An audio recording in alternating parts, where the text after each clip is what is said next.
sur la peau de vos bébés, sur les blessures de vos enfants et même autour de vos yeux. Avec les baddies des huiles essentielles, aucune partie de vos corps n'est à l'abri. Si vous connaissez mon contenu, vous savez que j'ai une très légère dent contre les MLM. Parce que c'est de la merde. On veut juste vous prendre votre argent avec toutes les saveurs possibles de contrôle sectaire par-dessus. En bref, ils emploient des méthodes qui sont bien connues pour recruter des gens, souvent par la peur ou la promesse d'offrir une solution à tous leurs problèmes. Et ils s'en prennent typiquement à des tranches de la population qui sont psychologiquement et socialement vulnérables. Donc généralement des étudiants et des mères de famille. Et pour moi, les plus problématiques, ce sont les MLM d'huile essentielle. Les plus connus sont Young Living et doTERRA, même si aujourd'hui je vais vous parler uniquement de doTERRA parce que je crois que Young Living n'opère pas forcément en France, même si c'est pour moi celle des deux qui a le passé le plus lugubre. Donc doTERRA, ça a été fondé en 2008 en Utah, comme 90% des MLM, et vend des huiles essentielles hors de prix avec des allégations hors de cet univers. Par exemple, cette huile essentielle de basilic que j'ai trouvée à 35,54€ pour 15 ml, et ça c'est avec le prix VIP, contre environ 2 à 4€ chez les concurrents. Ici 2,25€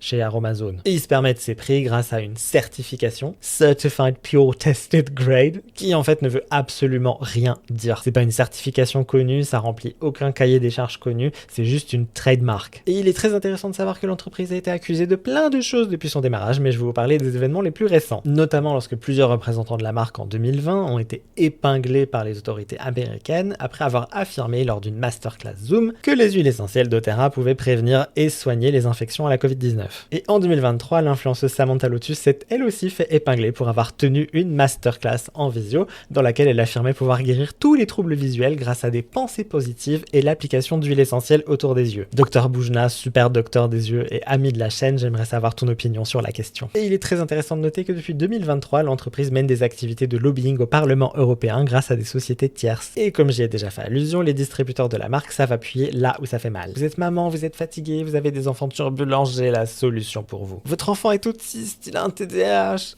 J'ai aussi la solution pour vous. Alors oui, les huiles essentielles peuvent avoir des bénéfices lorsqu'utilisées en aromathérapie. Je sais pas, par exemple, renifler de l'eucalyptus, de l'amande, du citron, c'est bien quant à la nausée. Mais pour tout ce qui est application plus directe, telle que sur la peau ou la peau de votre bébé, il est préférable d'être encadré par un véritable professionnel de santé. Et je ne veux pas dire naturopathe, kinésiologue, médium ou je ne sais quoi, je parle d'un professionnel de santé formé.